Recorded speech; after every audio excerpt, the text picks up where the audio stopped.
আৰু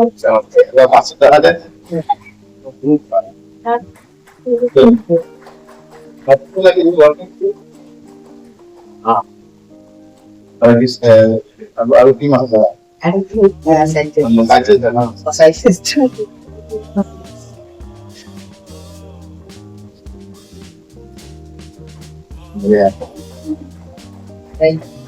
Moi tuh berarti kan sekolah kan. Kalau kamu sudah ada? Oh ya. Siap. Soal mana nama? Bahawa benar. Yang World Championship asilnya Maditation. Kata women bodybuilding on bronze medal পাইছে। কিন্তু আমাৰ ভাৰতৰ কথা বহুত ডাঙৰ গৌৰৱ কৰে। আৰু তেওঁ প্ৰথমতে আমাৰ দুজন কৰি ষ্টাডি কৰিছিলে আৰম্ভ হৈছিল। গতিকে আৰু আগলৈ যাওঁ। পিছত আৰু ভাল হওক। আমাৰ চৰাইঘাট জিমৰে গৌৰৱ বাকখন যথেষ্ট আছে। এতিয়া ধুনীয়া মহিলাবিলাকে আমাৰ যে মানে কি কওক আৰু ইনস্পায়াৰ হোৱা দৰকাৰ। আপোনাৰ কিমান বছৰ হ'ল, কিমান বছৰৰ পৰা আপুনি মানে কৰি আছে? ইনস্পিৰেশ্যন আৰু আমাৰ কাৰণে লেডিজ মানে ওমেন। মই 2009 পৰা লাইনত আছো। একচুৱেলি প্ৰথমৰ পৰাই মই মানে চৰ্চাৰ লগত জড়িত হৈ আছো। তাৰপিছত 2019 পৰা প্ৰফেচনেলি মানে বডি বিল্ডিং লাইনটোত আহিলো।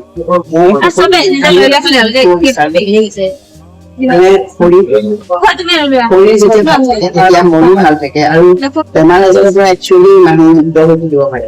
যিহেতুকে ইমান ধৰণৰ বেমাৰ আজাৰ হোৱা দেখাই গৈছে, শৰীৰটো যদি আমি ভালকে ৰাখো, চবফালৰ পৰা ঠিক ৰাখো, এইটো নহয় যে প্ৰফেচনেল খেলক মানুহ জিমত আহিলে যে প্ৰফেচনেল খেলাৰ কাৰণে আহিব পাৰে বা লাগে বা এনেকুৱা নহয়। কিন্তু নিজকে ফিট ৰখাটো খুব জৰুৰী। ভাল ডাইট ল'ব লাগে, যেনেকে বাহিৰৰ যিবিলাক ফাষ্টফুড বা অন্য এইবিলাক মিঠা জাতীয় বস্তু অলপমান কমাই খাব লাগে। বিশেষকে ব্যায়াম আৰু আপোনাৰ বাচ্চাও আছে দেখিলো, সৰু বাচ্চা লৈ কেনে আপুনি এনেকুৱা সুন্দৰ মেইনটেইন কৰিছে। এইটো কেনেকে কৰিছে? আমাৰতো প্ৰায় মহিলাৰ বাচ্চা আছে, কেনেকে মেইনটেইন কৰিব ইয়াতে? বাচ্চা থাকিলে অলপ প্ৰব্লেম হয়, তথাপিও নিজৰ মেনেজমেণ্টটো মানে খুব জৰুৰী। মানে মই তেনেকে মোৰ বাচ্ছাটোক লৈ কিনে তাই যেতিয়া 8টা বজাত স্কুল যায়, 1টা বজাত আহে, মই 8টা বজাত জিম যাওঁ। জিম 1টা বজাৰ আগে আগে মই ঘৰত আহি পাম। তাৰপিছত আকৌ ইভিনিং যাবলগীয়া হ'লে তাইকো মই ইভিনিং ব্যস্ত কৰাই দিছো। তেনেকে ডান্স হওক বা যি টাইমত মই জিম যাব লাগে তাইক সেইটো টাইমত মই ড্ৰয়িং হওক, মানে ডান্স হওক, য়োগা হওক, এনেকে ব্যস্ত কৰাই দি সেইটো টাইমত আকৌ মই জিম কৰো। আহি আকৌ ঘৰত খানা বনাওঁ। তেনেকে মানে ঘৰৰ মই একচুৱেলি ৰাতিপুৱা ঝাৰু মাৰাৰ পৰা ঘৰৰ মানে গোটেই কাম মই অকলে কৰো। তাৰপিছত ঘৰ সাৰা, ঘৰ মোচা, কাপোৰ ধোৱা চব কৰি মেলি লৈ বাচ্ছা চম্ভালি তাৰপিছত মানে ভগৱানৰ কৃপাত ইমানখিনি কৰি আছো। তো সকলোকে কওঁ একচুৱেলি মানুহৰ মাইণ্ডটোহে মেইন।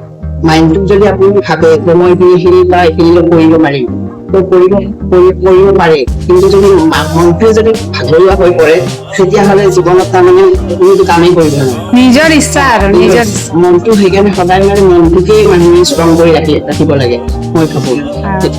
Thank U.